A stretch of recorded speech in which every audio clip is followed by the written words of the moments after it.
આપણી વોટ્સઅપની કથામાં આજે આવે છે, તમને આ વાત ગમે કે ન ગમે, જોકે હું પછી નામ બોલીશ, કથા કઈ છે એ. આ કથા એવી છે, ઘણાને ગમશે અને ઘણાને નહીં પણ ગમે.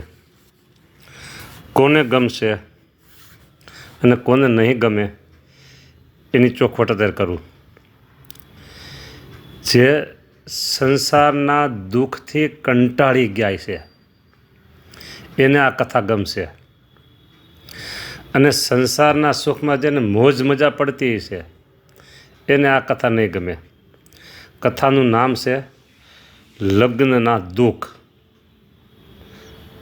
કથાનું નામ છે લગ્નના દુઃખ. હવે સંસારમાં જેને જમાવટ હોય એને ક્યાંથી આ દુઃખ દેખાય, અને સંસારમાં કંટાળી ગયા હોય એને એમ થાય કે ના ના ખરેખર સાચી વાત છે, લગ્નમાં દુઃખ છે. એવો કંટાળી ગયો એને. કંટાળવાના ઘણા પ્રકાર છે. એક તો વ્યવહારમાં આર્થિક તંગી હોય તોય કંટાળે. બીજા નંબરમાં કુટુંબમાં ક્લેશ હોય તોય કંટાળે. ત્રીજા નંબરમાં પત્ની કહ્યાગરી ન હોય તોય કંટાળે. ચોથા નંબરમાં માતા પિતાનો ત્રાસ હોય તોય કંટાળે. પાંચમા નંબરમાં છોકરા કહ્યાગરા ન હોય તોય કંટાળે. હવે કાંઈ બાકી રહ્યું? હા, હજી એક બાકી છે. શું? ક્યાંય નોકરી, જોબ, ધંધા, રોજગાર મળતા ન હોય તોય કંટાળે, અને મળતા હોય તો પછી પૂરું વળતર મળતું ન હોય તોય કંટાળે, અને મળતા હોય અને કાંઈ નક્કી ન હોય કેટલા દિવસ આ રહેશે, 1 મહિનો, 2 મહિના, 6 મહિના, 2 વર્ષ, 5 વર્ષ, 10 વર્ષ, એવી ગેરંટી ન હોય તોય કંટાળ્યા હોય. પછી લોકો શું કરે? હું બોલીશ નહીં, પણ એ રસ્તો કોઈ દી ન લેવાય, કોઈ સંજોગોમાં રસ્તો ન લેવાય મરી જવાનો. હા, જીવતા આવીશું કાંઈક થાય ભાઈ, એમ વિચારવું. બરાબર? એટલે આ કથા છે લગ્નના દુઃખ વિશેની. પ્રસંગ એવો છે કે દાદા ખાચરના લગ્ન તો થયા હતા, પછી સંતાન કોઈ ન થતું, એટલે મહારાજે જીવુબાઈએ કીધું મહારાજને કે મહારાજ ભાઈને કહો ને બીજી વખત લગ્ન કરે. કે આ જે દરબારગઢ છે એનું મમત્વ કોણ રાખશે? આ મંદિર છે એનું મમત્વ કોણ રાખશે? સત્સંગનું મમત્વ કોણ રાખશે? પરિવારજનો હશે તો આ બધું મમત્વ રહેશે. દાદાનો વંશજ નહીં હોય તો મહારાજ કોણ રાખશે? આવી ઘણી બધી આજીજી વિનંતી કરી પછી મહારાજ દાદા ખાચરને બીજી વખત લગ્ન કરવા માટે સમજાવે છે. ત્યારે દાદા ખાચર જે વાત કરે છે ને એ આ લગ્નના દુઃખ વિશેની વાત, એ આમાં આવશે આ કથામાં. થોડીક હજી બીજી વાત કરી દઉં કે દાદા ખાચરના લગ્ન થયા ભટવદર. ભટવદર આવ્યું રાજુલા પાસે. અમરેલીથી, રાજકોટથી અમરેલી જાઓ, અમરેલીથી પછી રાજુલા જાઓ, અને ત્યાંથી પછી ભટવદર. એટલે અમરેલીથી સમજી લો ને 1.5 કલાકનો રસ્તો થાય ભટવદર. થોડું ઘણું આગું પાછું ગણી લેવાનું. ભટવદરમાં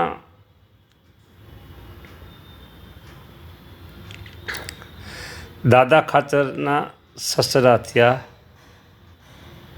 નાગપાલ વરુ, અને એમની દીકરી જસુ. દરબારોમાં બા કહે એટલે જસુબા. એમની સાથે લગ્ન થયા દાદા ખાચરના. મને ઘણા સમયથી, બહુ લાંબો સમય, એટલે સમજી લો 20 વર્ષ તો ગણી જ લો, વધારે 25 વર્ષ આશરે. 25 વર્ષનો મારો સંકલ્પ હતો કે ભટવદર જવું, ભટવદર જવું, ભટવદર જવું. 25 વર્ષ કદાચ વધારે, બરાબર, 25 તો પાકા. અને અનાયાસે એ સંકલ્પ 2 મહિના પહેલાં પૂરો થયો. અનાયાસે હો. મારે ફક્ત જવું હતું રાજુલા.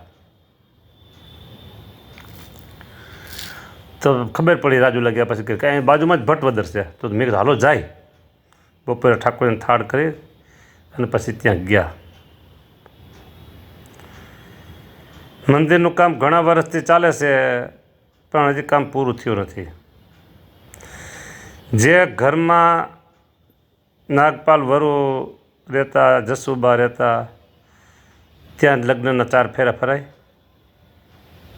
એ ઓરડા પડી ગયેલા છે, એટલે પડી ગયેલા એટલે ત્યાં નથી, હશે ઓરડા નથી પણ એ જગ્યા છે કે અહીંયા ઓરડા હતા ને દાદા ખાચરના લગ્ન થયા ને જાનના ફેરા ફેર્યા. બાજુમાં કૂવો છે, એ કૂવામાં પાણી નથી અત્યારે, જીર્ણ છે. એનું સૌ સમારકામ થયેલું છે. મંદિરનું કામ ઘણું બધું અધૂરું છે, બહુ જાજુ અધૂરું છે. ગામમાં સત્સંગ નથી. ફક્ત આ નાગપાલ વરુ એટલે કે જસુબા, એમના પિયરના ભાઈઓ, પરિવારજનો, વંશ પરંપરાગત એ છે. ત્યાં 2 વસ્તુની જરૂર છે. એક તો કોઈક આજુબાજુમાં સત્સંગ કરાવે એની જરૂર છે, અને બીજી આર્થિકની જરૂર છે. હા, દાદા ખાચરના લગ્ન થયા ત્યારે પાણીની તકલીફ હતી, ત્યારે એ કૂવામાં પાણી કરાવ્યું, મારે કર્યું હતું. મારાની ઈશ્વરીય શક્તિ કામથી પાણી થયું હતું. અત્યારે તે પાણીની તકલીફ ઘણી છે. વેરાન પ્રદેશ જેવું થઈ ગયું છે. અને મંદિરનું કામ બહુ બાકી છે. પૈસો નથી કાંઈ. બીજા નંબરમાં સત્સંગ કરાવ્યો ત્યાં કોઈ છે નહીં. એમના પરિવારમાંથી 2 બાપ દીકરો 2 મળ્યા, કરી છે મહેનત થોડી થોડી. કે આ ભટવદર લગ્નની વાત નીકળી, એમાંથી દાદા ખાચરના લગ્નની પછી ભટવદરની વાત.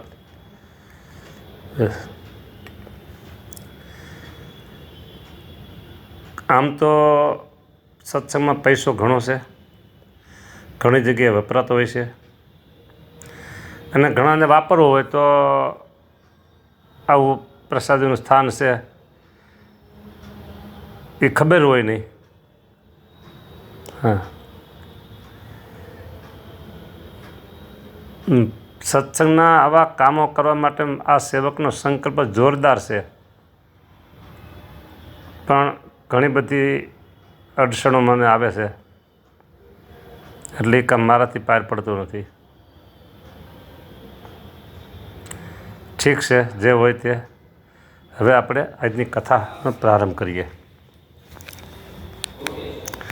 કથાનું નામ છે લગ્નના દુઃખ વિશે. હરિલીલામૃતમાં કળશ 7 અને વિશ્રામ છે 45. કોઈને જોવું હોય તો જોઈ લેજો.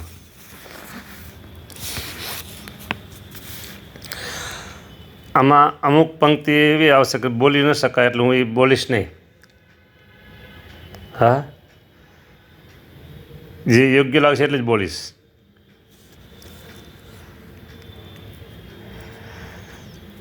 દાદા ખાચરનું એક વાક્ય છે આમાં આવે છે, એ વાક્ય હું નહીં બોલું. કદાચ ને જોઈજો વાંચતા વાંચતા આડો હશે ત્યારે વિચાર થાય તો બોલી લઈશ. હવે કથાનો પ્રારંભ કરું છું. વિવાહ કીધાથી અનેક દુઃખ છે, વિવાહ કીધાથી અનેક દુઃખ, છે એકલાને જ અસંખ્ય સુખ. એકલાને ઘણું સુખ છે. અનેક વસ્તુ પ્રતિદિન માગે, ન આપીએ તો અતિ દુઃખ લાગે. બોલો, અનેક વસ્તુ પ્રતિદિન માગે. કોણ માગે? હવે એ તમારે સમજી લેવાનું. ન આપીએ તો દુઃખ લાગે. વિચારો કરો, શું કરું? આ વાત છે ને એને વર્ષ થઈ ગયા 200. તેથી આટલી બધી જે શું કહેવાય વસ્તુઓ ઉપલબ્ધ નહોતી. માગી માગી હાડલો માગે, બીજું શું માગે? બરાબર, કપડાં લતા આવું કંઈક માગે. અને આજ તો બાપા રે કેટલી વસ્તુઓ ઘરમાં, કેટલી વસ્તુઓ કોના માટે હોય? આમાં લખ્યું કે અનેક વસ્તુ પ્રતિદિન માગે. કોણ માગે? એને માટે બધી વસ્તુઓ. ટૂંકમાં કેવું હોય તો શરીર સજાવટ માટેની કેટલી વસ્તુઓ. હો ન આપો તો દુઃખ લાગે. બોલો,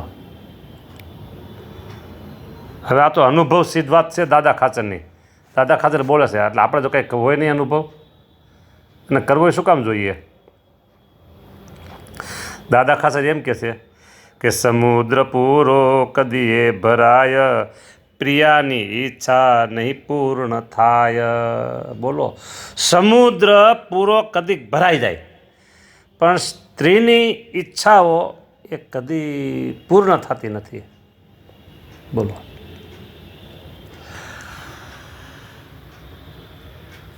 હવે આમાં જે વાત આવે ને એ વાત તમે ઘરમાં મેળવજો. આવું છે ખરું કે ખોટું લખ્યું છે? ઘડાવી દેતા શણગાર સારા, જે ચક્રવર્તી નૃપતે હાયરા. શણગાર ઘરેણા ઘડાવી દેતા એ હારી ગયા મોટા રાજાઓ, તો એની ઈચ્છા ન પૂરી થઈ પત્નીઓની. બોલો, અમને કાંઈ છે? લ્યો, ઘરમાં મહિને કોઈ સ્ત્રીને 2000 વાપરવા મળતા હોય, 2000 મહિને, તો એ એમ બોલે કાંઈ છે? કદાચ 1000 મળતા હોય, 1000 રાખો ને વ્યાજ ભાવ, 1000 મળતા હોય મહિને, તો એમ થાય એમને આપણા છે પૈસા, કાંઈ છે? એટલે એને પૂરું થાય નહીં. પછી ધનાઢ્ય ગ્રસ્ત હોય, એને રોજ 1000 મળતા હોય, રોજ અને મહિને, અને રોજ 1000 મળતા હોય, રોજ, તો એ કે લ્યો અમારે છે કાંઈ, આપે છે એમને કાંઈ. અને કેટલાયને રોજના 2000 મળતા હોય, 3000 5000 મળતા હોય, તોય કે લ્યો અમને કાંઈ છે. બોલો, આંધળી આવક હોય એને 5000 રોજ મળતા હોય વાપરવા, 1000 રૂપિયા ડીઝલ પેટ્રોલ વાપરી નાખતા હોય.